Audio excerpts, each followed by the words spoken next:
I'm Simon Jordan. You'll probably be familiar with me interviewing people with strong views. But it's about time someone had a word with him about his vacuous opinions. That's why myself, Troy Deeney, and the legend that is Graeme Souness have joined forces with Mr. Simon Jordan to create Free Up Front, brought to you by William Hill. This is a new show that tells it like it really is. And it reaches in to all corners of the game we truly love. Everything that matters to you is analysed through the eyes of a player, A manager. And an owner. As we tackle the biggest talking points in world football on 3 Up Front. So subscribe to the Upfront channel for new weekly episodes. And don't forget to go back for some of my Upfront episodes.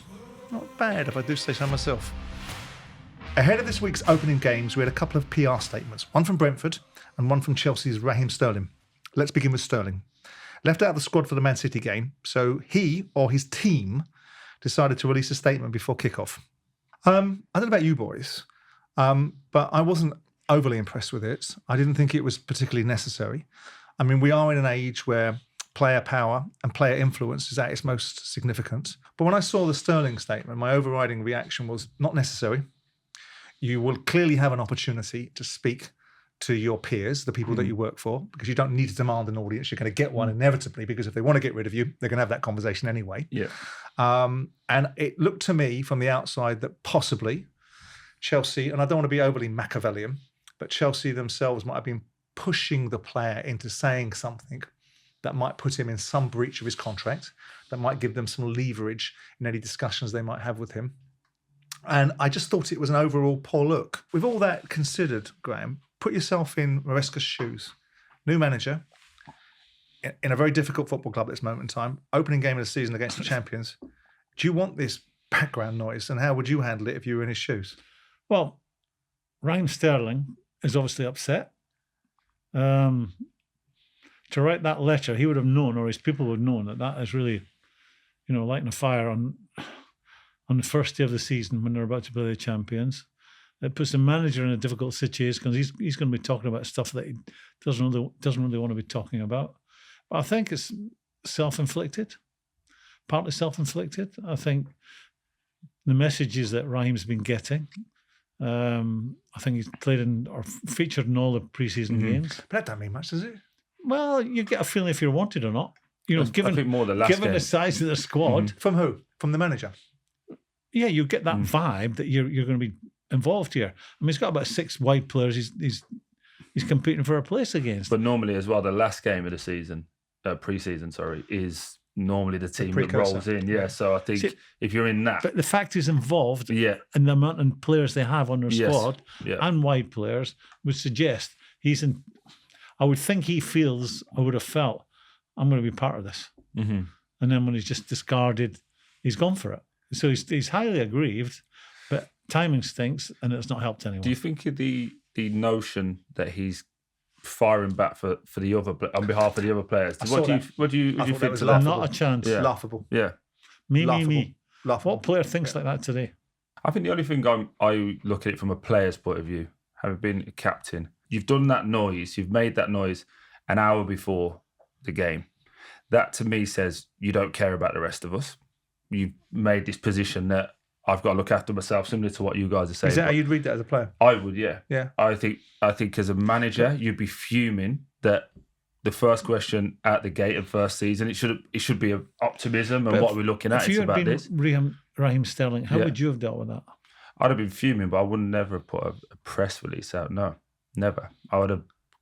At that point, you've got to swallow your pride. Fire, haven't you? You've got to swallow your pride. You've got to stand. You've got to be fuming. Everyone should see the steam coming out your ears, but you're being there with your team. That will be dealt with afterwards. Be in the dressing room with your teammates. What's wrong with issuing that statement after the game? That's my point. I don't think because it creates less impact. Yeah. So they knew what they were doing. Yeah, absolutely. And I just think for the rest of the group, I would be looking around, and I do struggle to see who the real leaders are within that Chelsea team. It's quite a young team. But you're suggesting that you'd go and ask for an opinion from someone. No, but I'm suggesting that I don't think if it was me, he would be able to come and train until that situation's sorted. I mean, why do you think this has happened, though? I mean, look, I know I think you'll say, idiot football owner doesn't know what he's doing. But at some point, something's changed. Mm-hmm. Because I would have assumed that Maresca and I'm trying to superimpose you in as a manager. You come into Chelsea, they recruit you as a manager. They must have had the discussion with people at some point. Here's the playing squad that we've currently got. This is the ones who like to go out the door. This is what I want to work with. Right. That conversation didn't take place last week. That should have been that's my weeks point. and weeks ago. This is so avoidable. Mm-hmm. I mean, this should have been all taken care of 3 weeks ago. Mm-hmm. So to get to the first day of the season and blow up in their face. But a lot of stock's been made of what Maresca said during the summer, which is he's a very important player. Yeah. But the context of that question, because I don't suppose Maresca just rocked into a press conference. And by the way, before I start this press conference, let me just tell you, before anyone asks, Raheem Sterling is a very important player. Absolutely. Someone would have said to him, "Is Sterling going to be an important player?" Now he can either turn around and say, "No, we're going to bin him as soon as we can," or he turns around and says, "No, he's an important player." Yeah, but you look for little messages. Prior to the kickoff on Sunday, he was asked a question and he answered it. He said, well, he's a Chelsea player at the moment. Yeah, because so what's that saying? If I'm Raheem Sterling, I'm going, that means I'm on my way. Yeah, but he's on his way, isn't he? I mean, let's have it right. Yeah, but it's the way. But by the way, before we get into any further detail about it, he doesn't actually have a right to be at Chelsea any longer on basis upon his performance. He has a right because he's got a contract, and the contract must be honoured. Yeah. But on a performance terms, I wouldn't put a big flag in the ground for saying, well, by the way, we must keep Raheem Sterling at Chelsea. Does it not just tell you? There's a lot of them that you wouldn't, would you? For that situation. Does it just tell you that's how footballers are today? Full of their own importance, that he felt he could do that prior to the very first. I think I am that important and that great. I am going to come out with a statement. I think it's a bigger indictment on where Chelsea are at the moment. No, modern players. You don't hear that come out of City. You don't hear that come out of Arsenal. You don't come out of the well-run football clubs where the managers are most important. Now be careful now, because I don't know if you realise this, but you're in the company of Simon Jordan, KC, the barrister for Chelsea FC. But even Simon would defend them. Would you agree? That you don't hear nothing other really than football noises so you coming said, out of these teams don't back that are off. already ready. You said it's not a well-run football club. No, I said the managers. You said the football club was not a well-run football I said where club. Chelsea is. What did you say in the defence? I don't think that. I think if you're looking at football performance, it's difficult to argue that they are well run because you would expect Chelsea to be doing better than they are. Well, no one's arguing that. We argue about the principles of what they're going to do. See what we're discussing now? Yeah. That doesn't happen. That doesn't happen. But that's your assumption. No, that doesn't happen at proper football clubs because that message would have been transmitted to the player weeks ago.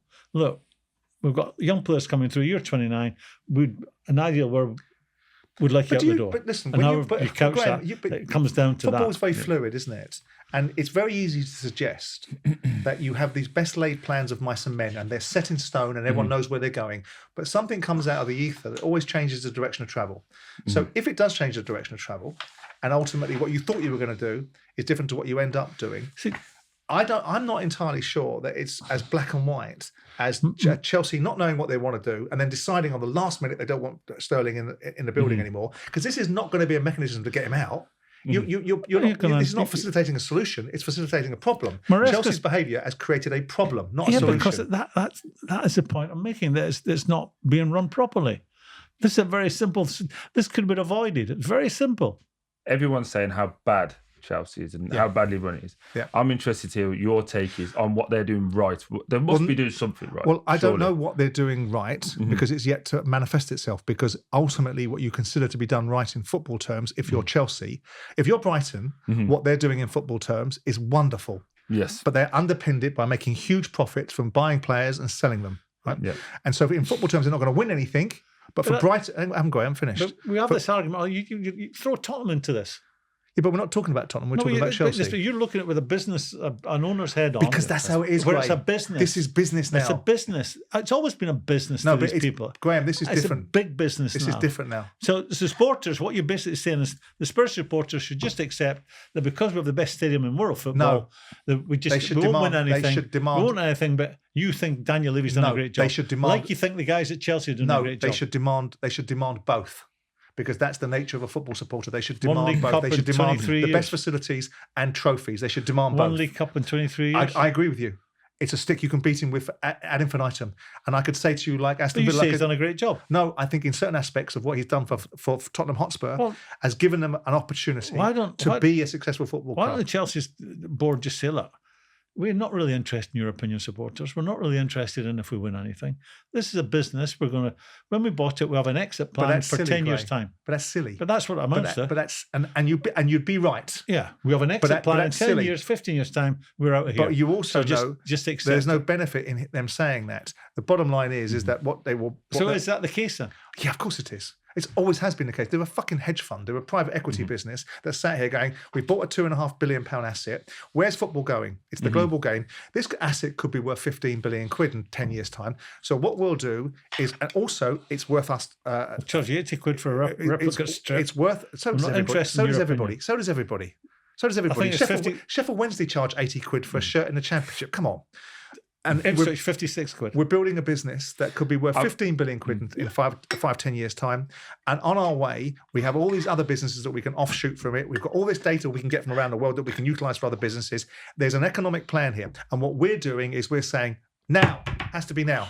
So when Arsenal were rebuilding their football club under a different methodology, when Silent Stan wasn't really that invested and Arsenal was going for a long period of winning nothing and their fans were disenfranchised, they ain't disenfranchised now, are they? And football is a moment in time. In 2 years' time, if Chelsea somehow turn what looks like a dog's dinner at this moment in time into a successful football club, all of this will be forgotten.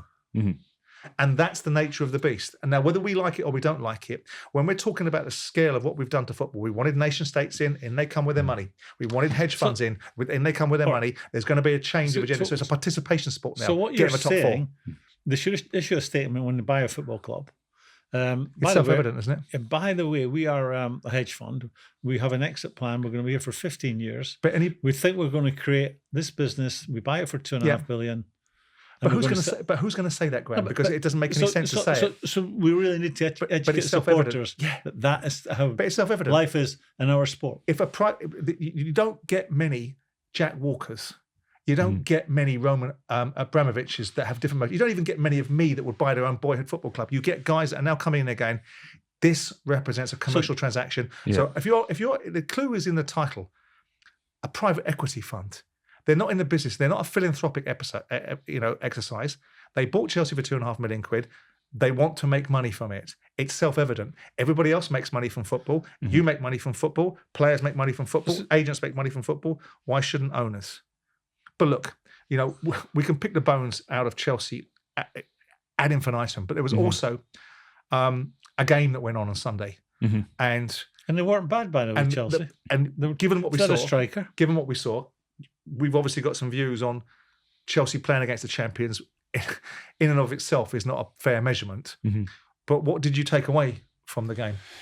I took two things. I thought there's still a lot of questions. There's a lot of square pegs in round holes at Chelsea.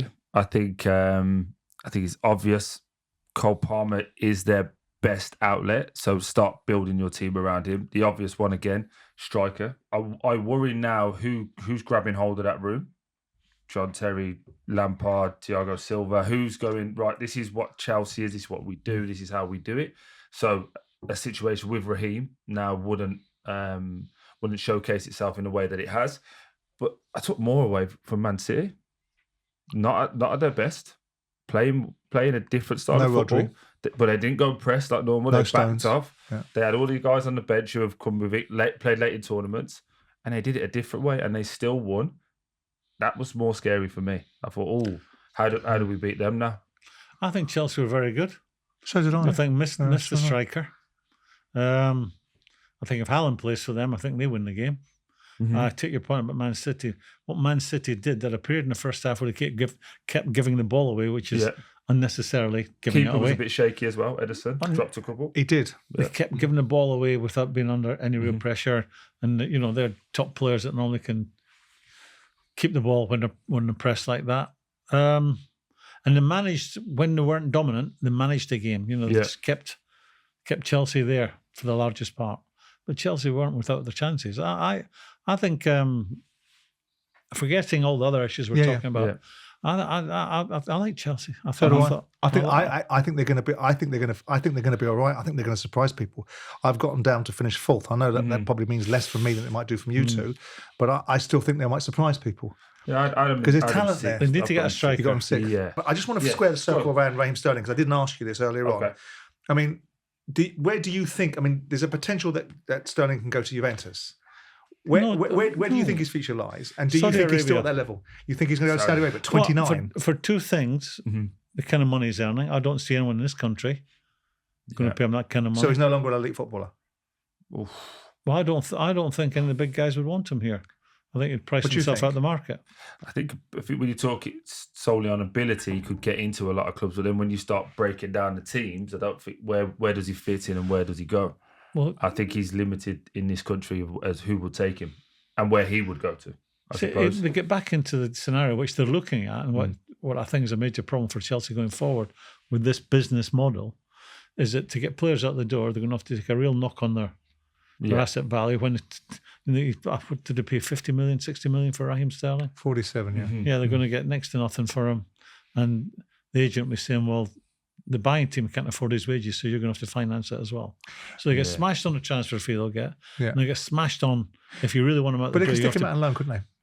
If they stick him out on loan. Yeah, but it's still a cost to you. Yeah, but they ain't going to pay all these wages. Think about it. If you stick him out on loan, you don't write the asset off. So they've currently got him. They bought him for 47 million quid. He's got 2 years into a 4-year contract. So he's still worth 25 million quid to them on their balance sheet. They stick him out on loan and get Juventus to cover 2/3 of his wages or half of his wages. It's going to cost them £7 million a year to solve a problem. And maybe he goes out to Juventus, scores a bunch of goals, and everybody thinks, we'll have some of him. Right? Absolutely. Yeah, multiply that 10 times. I know you think that. I know you think that. But we'll see. I think if you were Spurs, how I saw them play the other night against Leicester, he gets you into the top four. One time a year, we all get to make it look like tits in about 12 months' time. You can do that before then. Do you like him? Do you like Slot? I wouldn't go early on him. You know, just get off the fence. This team isn't going to be good enough. Why are we talking like this now? Because I'm talking about Daniel Levy, and I know that you're likely to go, your mate. And that was his acting. Can you tell Let's move on to the other press release, the weekend of press releases, which was surrounding Ivan Toney and this long-running saga. Obviously, he didn't play on the weekend. And quoting Thomas Frank, who, by the way, I really like as a manager. I think he's really sensible.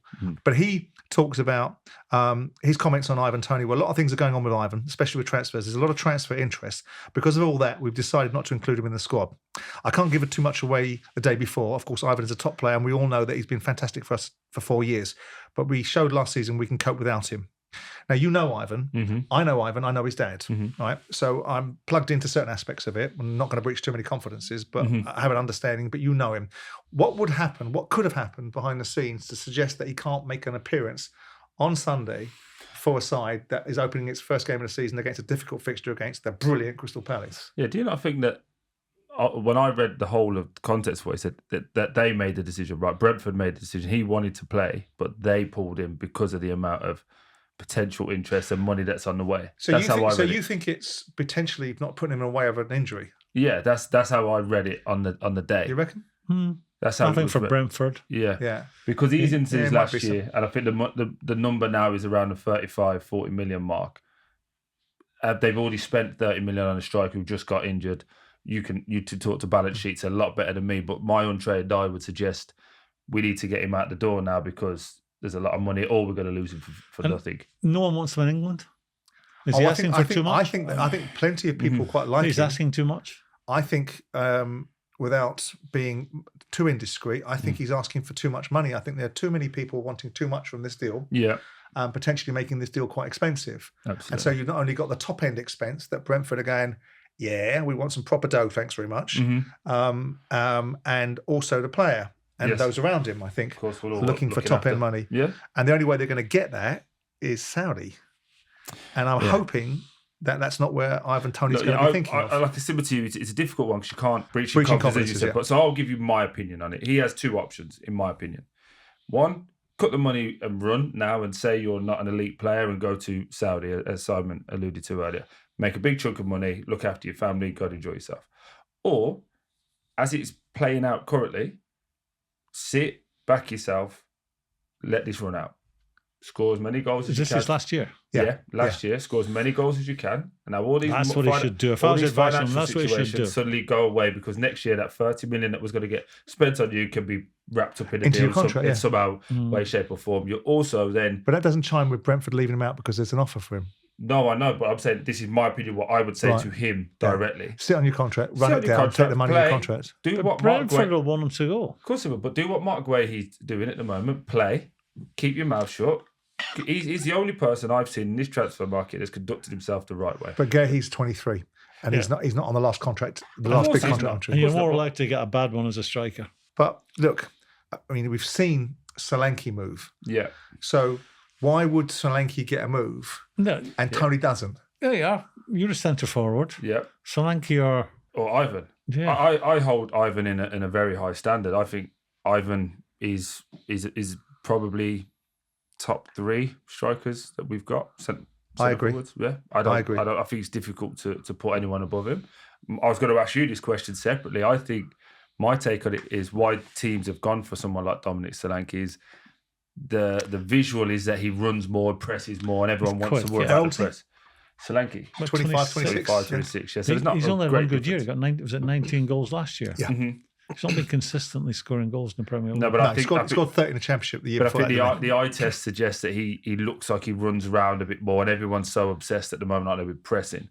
I think natural goal scorers, I think Ivan is body language, he shits on all of them. Naturally obsessed with scoring goals.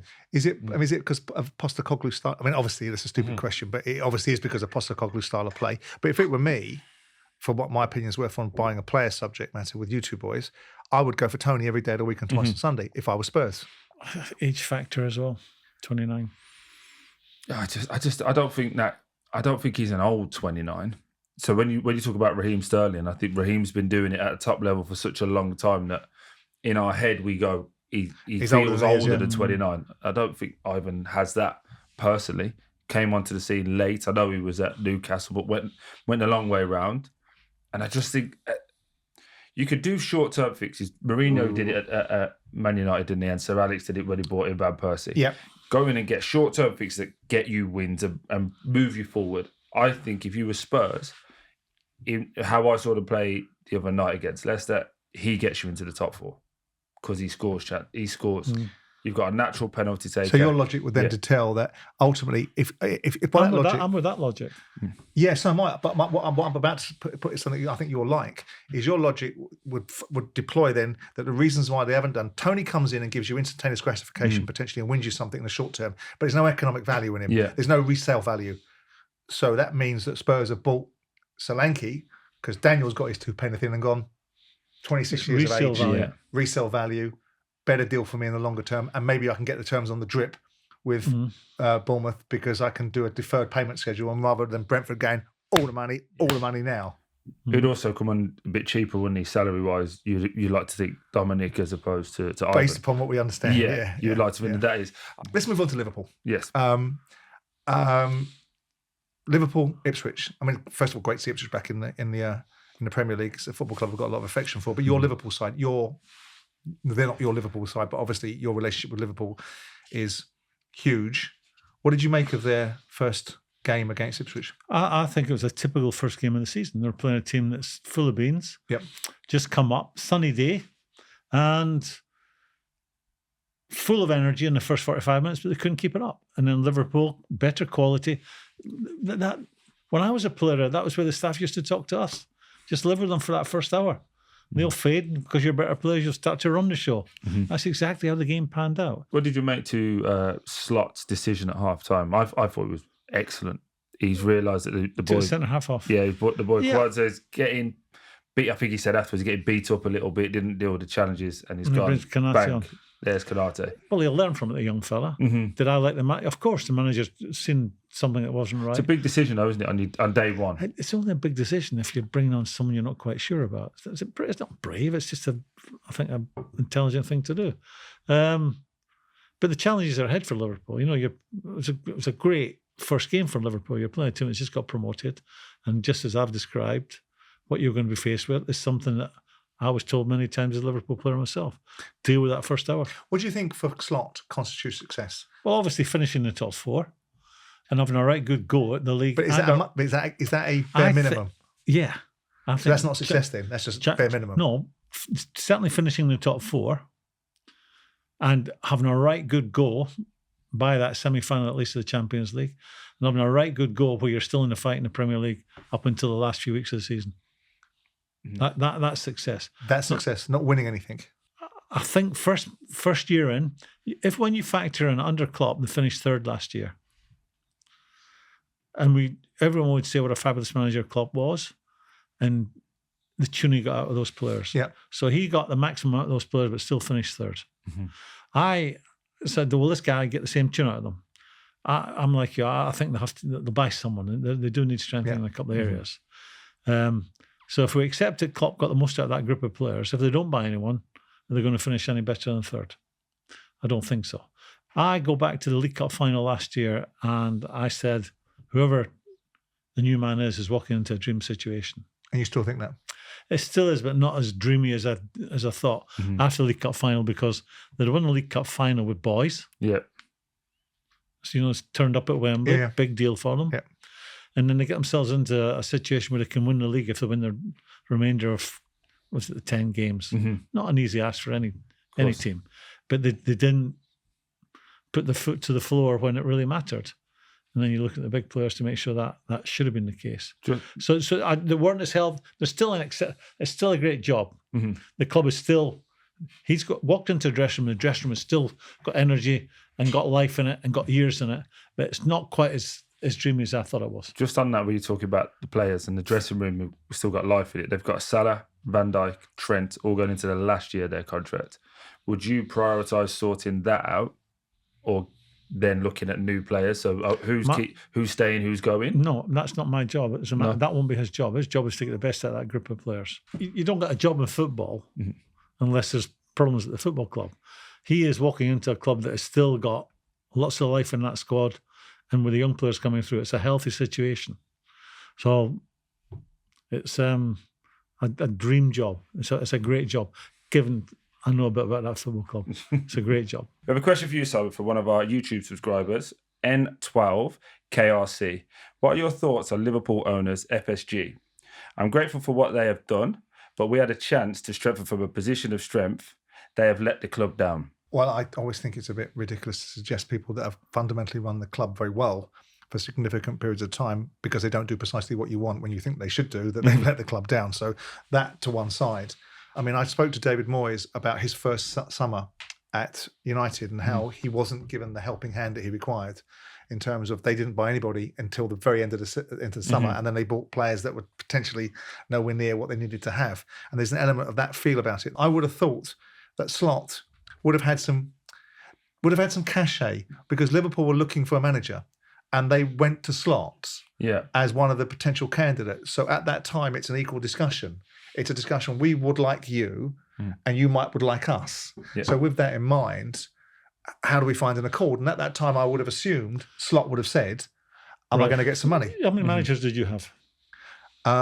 7 or 8. How many said to you, and Mr. Chairman, do we have money to spend? All of them. Slot will have asked that as well. Correct. Is it simple to say they're looking for somebody that's better, that goes and improves their starting 11, and they don't feel that that's available? Well, if you accept that Jurgen was the master motivator, then he got the most out of that squad last year. Are they short, Liverpool? I think that, yeah. Where? I think Zupimendi. I think Endo, I don't think is the level that they need to be at. Are they short defensively? But you're talking about central midfielder just defensively. Are they short in the back four, and are they short up front? Because I don't think they're short up front. I thought it was did they start with Gravenbach? Yeah. Dutchman. Yeah. He's not a bad player, though, is he? But more of an 8, I think, than a 6. He was at Bayern. He came from Bayern. Didn't play a lot there. Liverpool have got some fabulous youngsters coming through as well. But ideally, with youngsters, you're introducing them in and out, and ideally in a team that's winning, so they're not getting punched on the nose and blamed for anything. But Liverpool are in a good place. But your priority. Do you like him? Do you like Slot? What have you seen of him so far? I wouldn't go early on him. He came across. But you heard him. You and I went early The on Ten one. Hag, didn't we? When we The heard one. Right. The one. Us managers were two people. Yeah. The guy when you're winning and the guy when you're not winning. Now, he won at the weekend and his team were fabulous in the second half. See how he gets on with a bit of rest. That's when you get a few punches on the nose. And I would say that to, a group of players when I got a job. I said, look. But you normally get a gut feel. Do you see that picture of him, of Slot? They did that club picture of him in a tracksuit. It looked like something from Right Said Fred. Honestly, you've got to have a look at it. I was like, what? I mean, I've had a go at Ten Hag when the suit didn't fit him, so I thought I'd have to follow up with something. But I don't know. When I listened to Philippe Clement in his first press conference, I thought, gravitas. I'll have some of you. So you can get a feel. You must have got a feel for Slot. You must think, quite like you. No, because I know we are two people. Just get off the fence. Fergie, think of Fergie. Fergie was absolutely charming as long as he was winning. Mm-hmm. And when he lost, he was like a bear with a sore head. Oh, we're not going to get an answer. Right, what we're going I've to answered do? So let's have a look at our predictions for this season. Oh, obviously. prediction season, isn't it? Yeah, because obviously we've fabulous already time of game year where we all get to make look like One tits in game about in. 12 months' time. Well, but we already made them You beforehand. can do that before then. I keep on throwing you these ones. I'm helping you out. Let's take a look at our predictions for this season. We'll start with you, Simon. You had Chelsea finishing the top four ahead of Man United, Tottenham and Aston Villa. Yes, Give us your thinking behind that. because I'm KC for Chelsea. Because I'm a contrarian. I just think that eventually Chelsea will come good. I think that people are writing them off. All of the ingredients suggest that Chelsea shouldn't progress any further than they did last season. If you look at their form at the back end of the season, to get to sixth, Chelsea were margins away from winning an FA Cup. They should have beat Man City in the semi-finals, and they should have potentially won the League Cup. Right? And they finished sixth in the league. And they started the season like shit. Right, so they got themselves together. I don't think there's any reason why they shouldn't continue to progress. And I don't think that United are a particularly good side.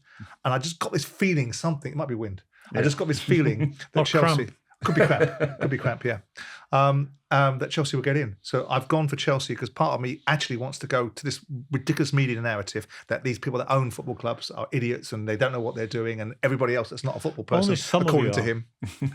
So it's an element of wanting to be right for the purpose of wanting to be right. That's unlike so I you. can sit in front of So Souness and go, well, you've got Chelsea in the top four. I've got Chelsea, I think they'll just miss out. I've got Arsenal, five. I've got Arsenal, Man City, Then Villa will Liverpool, finish in Chelsea. front of them. Yeah, we're actually, it's only mine. It's a bit rogue, actually. You've gone for when you look at Newcastle. it.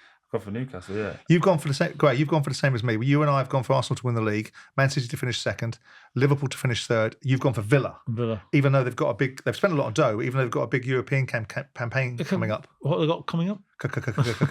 That's all, folks. They've got a big campaign coming up. What's going on? They've got a campaign coming up. Yeah, Villa, good manager. Mm-hmm. They would appear to have good owners. Yeah. They've got a footballing group now. American, though. American thought processes, Yeah. Wes Edens. A footballing group, I think, predominantly Spanish. Is that correct? The director of football. Yeah. But you've gone for Newcastle in yours. You think Newcastle, really? I do. I look at where they Third in the league. Goal scorers. No European football. They've got 2 goal scorers. I'm with you on that. I've experienced the frustrations of the crowd up there. You know, the up there with the very best when it's going well, but when it's not going Maybe well. I'm being sucked into the hype, to the believing of it. But I think they've got a decent squad. They've got the spine of their team is good. Nick Pope's back, very good goalkeeper. If they buy Gary, that'll help them a lot. If they do get Gray, then it's a good centre half. Of course, I know he made a mistake Palace at the weekend. player, you know. I think I've no desire to enrich Parish anymore. Thank you very much. I've done that once already. Bruno Is he Guimaraes in grateful? midfield. Sorry, Tonali, is he grateful? He bloody should be. Tonali, He's done well, Guimaraes to in be the fair. middle of the pitch, and then you've got Isaac and Callum Wilson up front. The spine of their team. You spoke about Gordon on the wing.